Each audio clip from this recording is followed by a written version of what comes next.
Imagina a seguinte situação. Uma pessoa é considerada uma ameaça biológica perigosa para a pureza e para a saúde de uma nação inteira. Nossa, pesado. Muito pesado. E detalhe, não pela cor da pele, não pela origem geográfica e nem por carregar um vírus contagioso ou algo assim. É, o que já seria absurdo por si só, claro. Exato. Mas essa pessoa é classificada como um risco genético, literalmente. Simplesmente porque, ela canta, chora e se emociona muito durante as orações. É um cenário que soa totalmente como uma ficção distópica muito bizarra, né? Onde a polícia estatal fica lá monitorando o nível de emoção que alguém pode expressar numa sala fechada. Sim, parece filme. Parece, mas foi a realidade absoluta e super documentada de milhares de pessoas não muito tempo atrás. E é exatamente por esse cenário perturbador que a gente vai mergulhar hoje, nesse nosso mergulho profundo nas fontes. Isso aí. A gente está lendo os arquivos de Estado e os relatos históricos levantados no 9º capítulo da tese de doutorado da pesquisadora Patrícia Nicandro. E, nos deparamos com a Itália sob o regime fascista. A era de Benito Mussolini. O trabalho dela investiga as origens do movimento pentecostal lá no país, né? Isso. E o que chama muita atenção nas fontes, não é só a brutalidade da repressão ditatorial. Porque, afinal, ditaduras reprimem. É o que elas fazem. Com certeza. A natureza da coisa é essa. Pois é. Mas o chocante aqui são os motivos surreais que o Estado usou para justificar essa caçada. E a forma completamente contraintuitiva como os fiéis reagiram a tudo isso. Exatamente. A gente está falando de um choque frontal mesmo. De um lado, uma máquina estatal que exigia controle absoluto até sobre a biologia e a mente dos cidadãos. E de outro lado, um grupo religioso que era minoritário e marginalizado, que acreditava que o sofrimento não era uma tragédia política, tipo um azar. Era um roteiro divino escrito décadas antes. Uma história de resistência à ironia histórica, né? E, de certa forma, sobre como a burocracia pode ser até mais persistente que os próprios ditadores. Totalmente. Mas, para entender como a corda arrebentou lá na década de 30 com o fascismo, a gente precisa entender a mentalidade dessas pessoas primeiro. Porque, lendo as fontes, fica muito claro que, espiritualmente falando, ninguém ali foi pego de surpresa. A perseguição era meio que, incrivelmente, uma expectativa. Uma promessa quase, né? Exato. Então vamos voltar o relógio para o ano de 1908. A gente está bem longe da Itália. Estamos na cidade de Chicago, nos Estados Unidos. O que rola lá? Então, em abril de 1908, o Luigi Francescon, que é considerado o grande pioneiro desse movimento na Itália, ele tem uma experiência que ditaria o futuro de toda a comunidade. Uma visão, algo assim. Ele relata ter recebido uma mensagem profética direta, e nessa mensagem foi dito, abre aspas, os santos da Itália serão perseguidos sob o reinado de Vittorio Emanuele III. Caramba. Vittorio Emanuele III, claro, sendo o rei da Itália que mais tarde ia chancelar o governo do Mussolini, né? Exatamente o mesmo rei. E isso muda tudo. Muda mesmo? Porque essa semente narrativa significa que antes mesmo de existir o fascismo, antes das leis raciais e tudo mais, a ideia de que o Estado ia esmagar eles já estava incrustada lá na identidade teológica do grupo. Já estava no DNA deles. Sim. E as fontes mostram que essa crença guiou decisões cruciais, avançando para 1929. O movimento toma uma atitude, no mínimo polêmica. Eles tomam uma decisão bem radical. Eles se recusam expressamente a buscar o registro legal perante o Estado italiano. Recusam aquele status de ente moral ou entidade moral. Foi uma recusa intencional de existir legalmente. O Francescone e a liderança acreditavam firmemente que qualquer estrutura organizacional humana, ter um CNPJ da época, sabe? Ter estatutos, um conselho deliberativo, aquelas coisas de cartório. Isso. Eles achavam que isso acabaria sufocando a liberdade de ação do Espírito Santo. Era uma teologia congregacionalista levada ao limite extremo mesmo. Sem intervenção estatal nenhuma. Nenhuma hierarquia formal. Ok, vamos desvendar isso, porque eu preciso fazer o papel do cético aqui. A lógica me escapa um pouco. Manda ver. A gente está em 1929, o regime fascista já está se consolidando, já está mostrando os dentes para todo mundo. Eles têm aquela profecia de 1908 alertando sobre a perseguição, certo? Certo. Então eles sabem que um furacão gigantesco está vindo na direção deles, mas em vez de construir um abrigo de concreto, buscar o mínimo de proteção legal para blindar as famílias, as crianças, eles deliberadamente dizem não para o registro. É bem por aí. Mas isso não só é quase irresponsável do ponto de vista prático. Tipo, é como não construir o teto do abrigo porque ele ia limitar a visão das estrelas. Como a congregação conciliava esse risco colossal? Olha, o que é fascinante aqui é exatamente isso. É uma excelente provocação.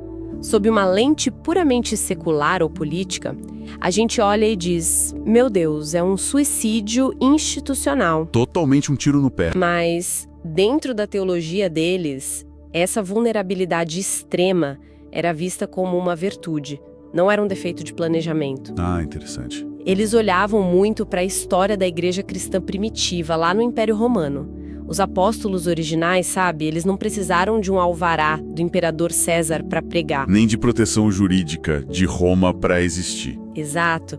A ideia era que a verdadeira fé precisava operar na margem. Qualquer intervenção humana, aquela papelada toda, o conforto legal, tudo isso era visto como o atalho mais rápido para o esfriamento espiritual. Entendi. Então a perseguição que estava a caminho não era um erro de cálculo. De jeito nenhum.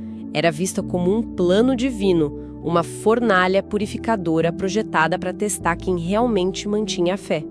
Estar à mercê do Estado era a forma deles mostrarem dependência exclusiva da proteção de Deus. Cara, eles abriram mão do escudo legal por escolha própria. E o regime fascista, como a gente sabe, não perdoou essa vulnerabilidade nem um pouco. Não mesmo. O Estado bateu e bateu com força total.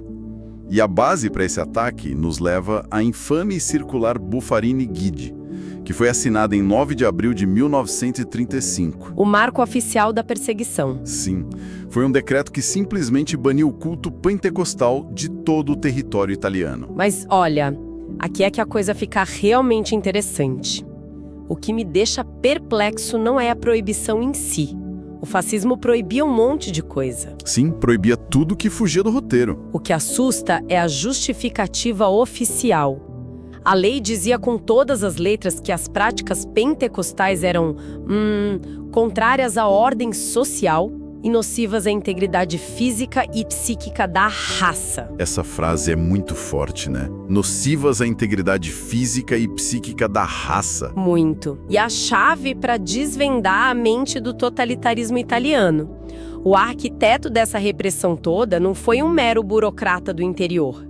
Foi o Arturo Bocchini. O chefe da polícia. Ele mesmo. O criador da obra, a polícia secreta fascista. O Bocchini via a sociedade como um organismo biológico que precisava ser higienizado. Higiene racial pura. Isso, e as fontes da pesquisadora apontam que essa política estava muito ancorada na antropologia racista da época, que era liderada por umas figuras acadêmicas proeminentes, tipo o Nicola Pendi e o Lídio Cipriani. É aqui que eu preciso de ajuda para conectar os pontos. Como que a pseudociência da época conseguiu transformar um grupo de fiéis que só estava orando e cantando numa ameaça à raça? Parece um salto lógico absurdo, né? Muito absurdo.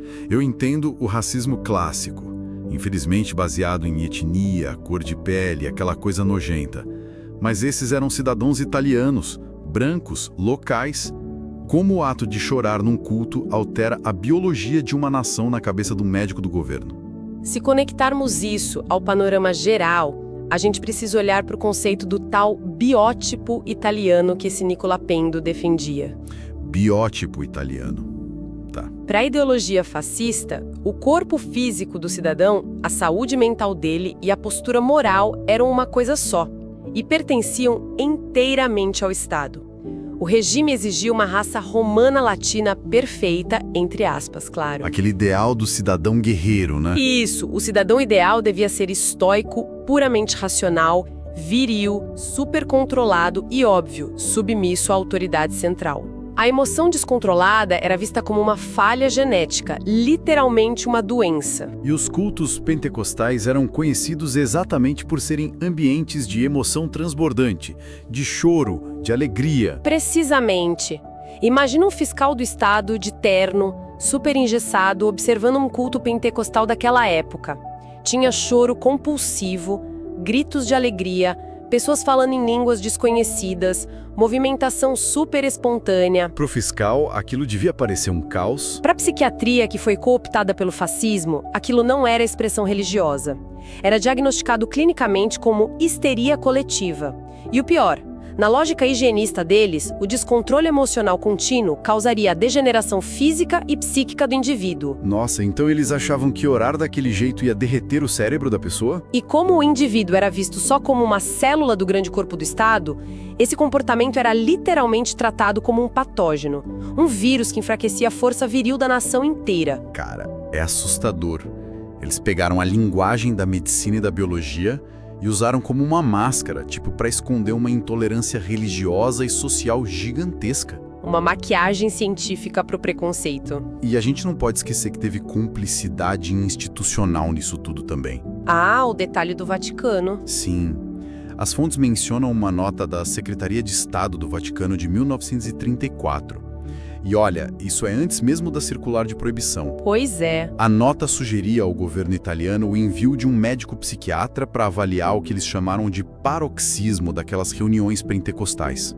Havia um interesse muito claro do monopólio religioso dominante em patologizar a fé dessa minoria.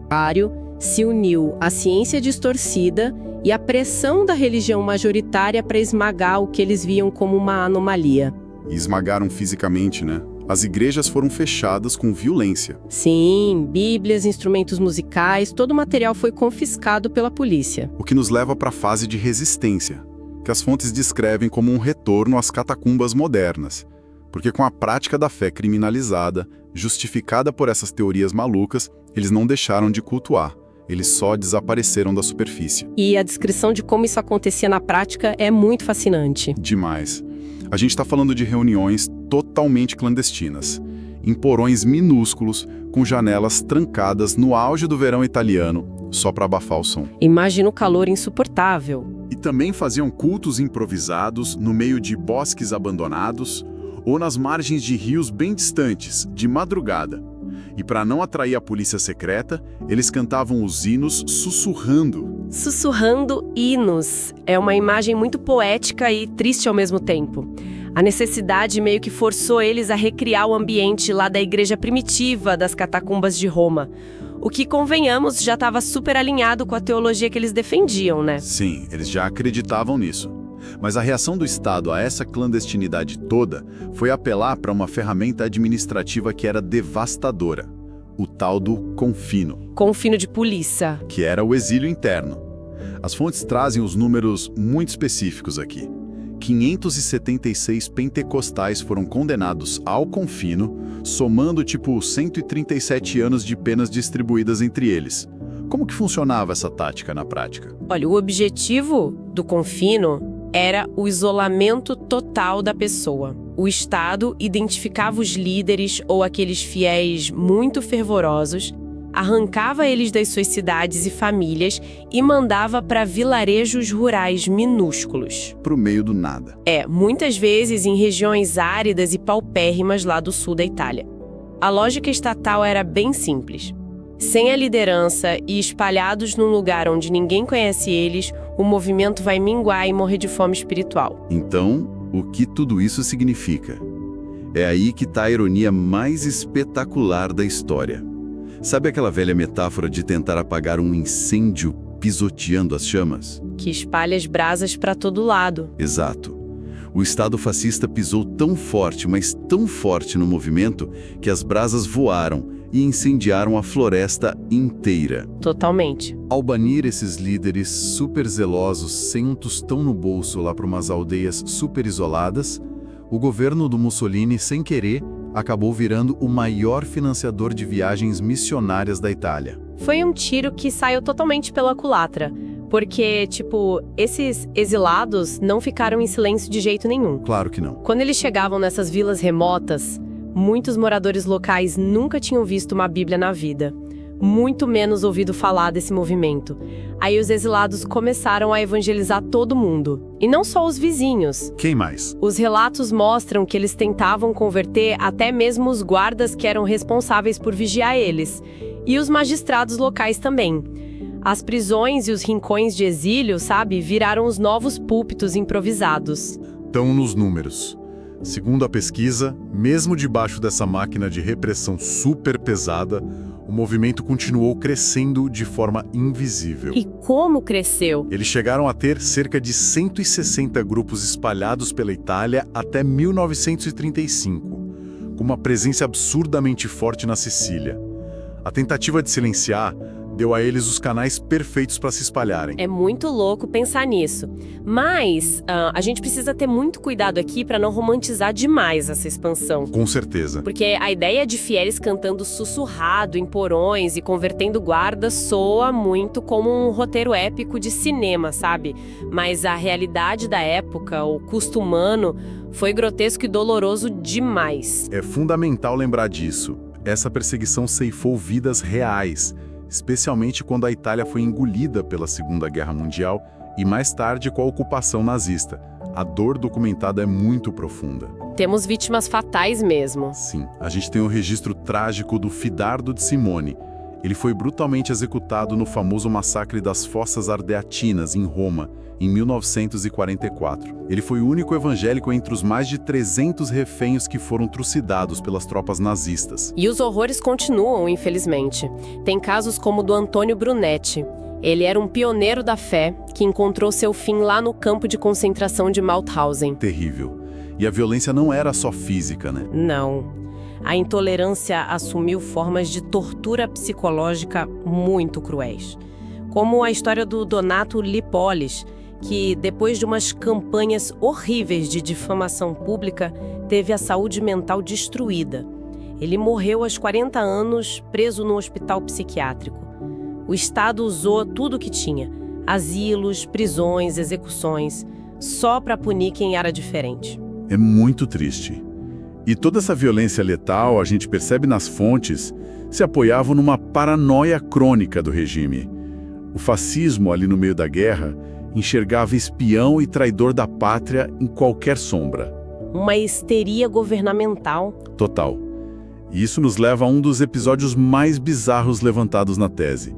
É uma história que, juro, seria quase cômica se não envolvesse pessoas inocentes indo para a prisão.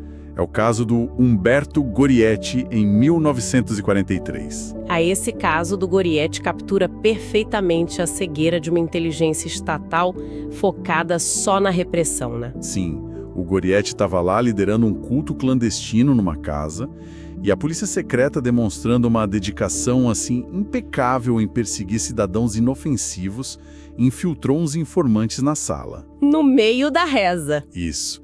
Durante o culto, o Gorietti começou a pregar com muito fervor sobre umas profecias bíblicas. Especificamente, ele estava falando sobre o fim dos tempos e a promessa do retorno de Jesus Cristo. E ele usou a expressão super tradicional cristã, a vinda do rei. E a interpretação dos agentes secretos, que pelo jeito eram desprovidos de qualquer alfabetização teológica básica, foi imediata, né? E quase fatal para eles. Cara, o comissário de polícia lavrou um inquérito oficial com absoluta seriedade, registrando que aqueles indivíduos estavam fazendo uma reunião subversiva, aguardando ansiosamente a vinda do rei da Inglaterra. É inacreditável, eles acharam que era o monarca britânico. Sim. O Gorietti e outros fiéis foram processados por atividade derrotista e conspiração pró-britânica. Foram mandados para o exílio, acusados de esperar que tropas de Londres invadissem a Itália a qualquer minuto. Olha o nível de delírio. É a prova cabal de que um estado policial imerso nesse medo constante perde completamente o bom senso. Eles ficam incapazes de entender até as metáforas religiosas mais básicas. Isso levanta uma questão super importante sobre a natureza desses aparatos de segurança de estados totalitários. Tudo, absolutamente tudo, é filtrado pela lente da ameaça política. Eles não conseguem conceber nada fora disso. Não conseguem. A espiritualidade puramente apolítica e transcendental se torna invisível, incompreensível para o regime. E o resultado é esse: a prisão e execução de cidadãos totalmente inofensivos. O filtro deles só enxerga a conspiração tática. Mas, ainda bem, nenhum totalitarismo dura para sempre, né? A Segunda Guerra avança e o fascismo começa a ruir. Com o desembarque das tropas aliadas na Sicília em 43, as fontes relatam a chegada de uma liberdade física que eles queriam muito.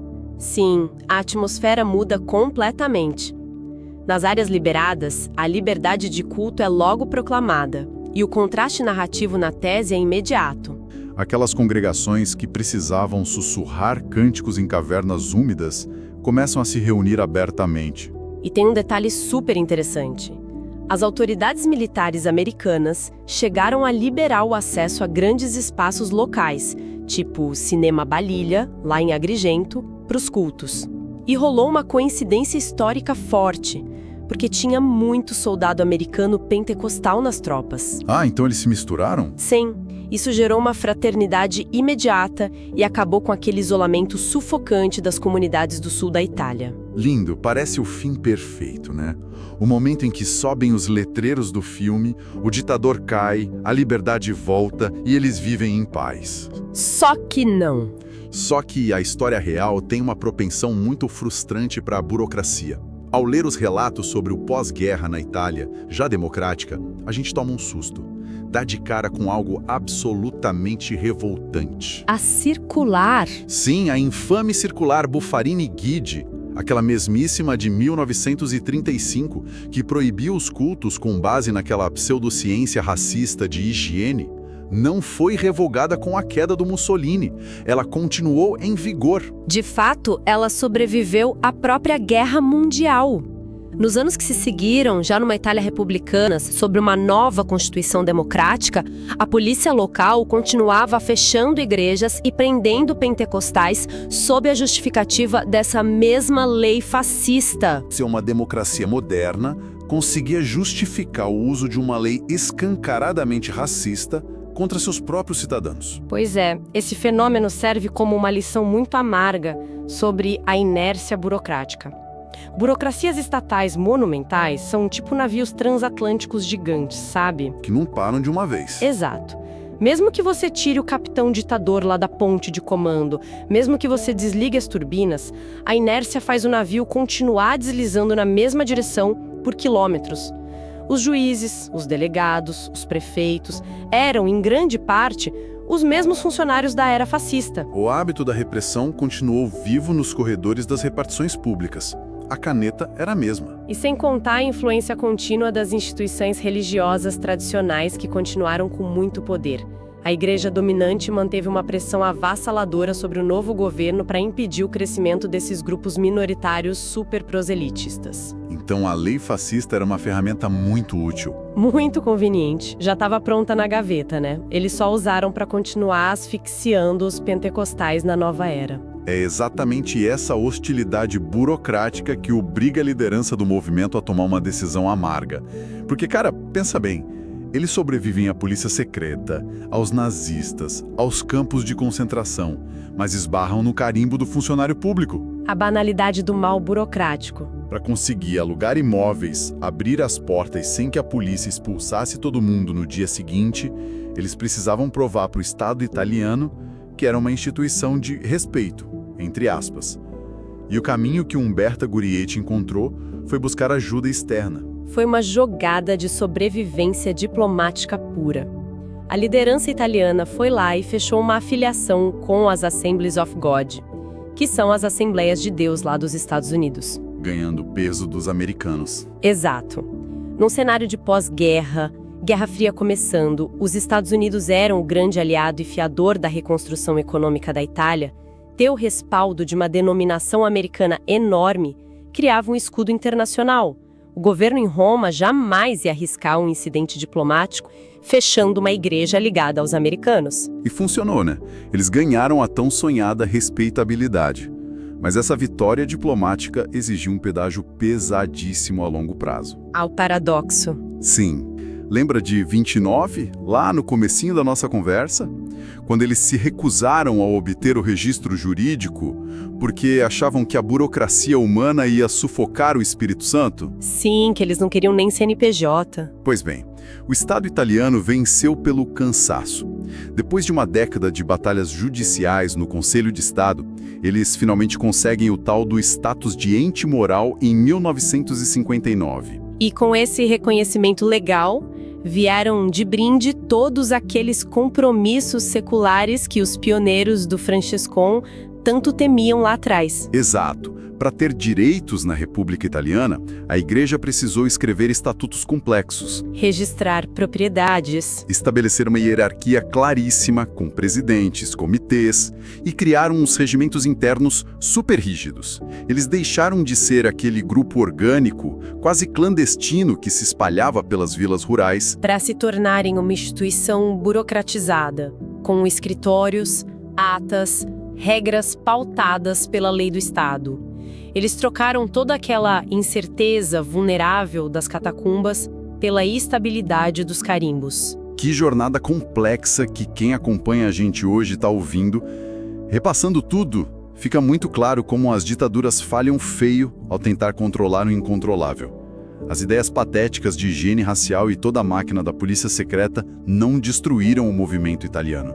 Ironicamente, eles forneceram as rotas de expansão. A força bruta, no fim das contas, só empurrou eles para frente, mas foi o maquinário monótono e frio da burocracia do pós-guerra que finalmente conseguiu enquadrar a estrutura do movimento. E isso nos leva de volta a uma reflexão inescapável que ecoa desde o começo dessa história, né? É como aquela escolha entre construir uma casa sabendo que uma tempestade vai destruir ela, só para poder manter o teto aberto e ver as estrelas, ou decidir erguer um bunker de concreto intransponível que te protege da chuva, mas te tranca num espaço fechado, cinza e cheio de regras. Quando um movimento que foi alimentado pelo fervor de ser marginalizado, pelas lágrimas no exílio, que focava tanto na espontaneidade, luta durante décadas até finalmente alcançar a estabilidade e o reconhecimento estatal. Fica a grande pergunta que a gente deixa no ar para quem está escutando hoje. Ao criar essa fortaleza de estatutos, de hierarquias e de respeitabilidade perante o Estado, ele não corre o risco de acabar sufocando, sobre o peso da sua própria segurança, a exata chama de liberdade que o fez sobreviver aos porões da perseguição lá no começo? É um pensamento profundo para a gente levar a observar como grandes instituições humanas nascem, sofrem e amadurecem. Com certeza, fica aí a reflexão. Agradeço imensamente a companhia de quem esteve com a gente nessa análise histórica tão necessária e cheia de reviravoltas. Até o nosso próximo mergulho nas engrenagens do passado. Um abraço.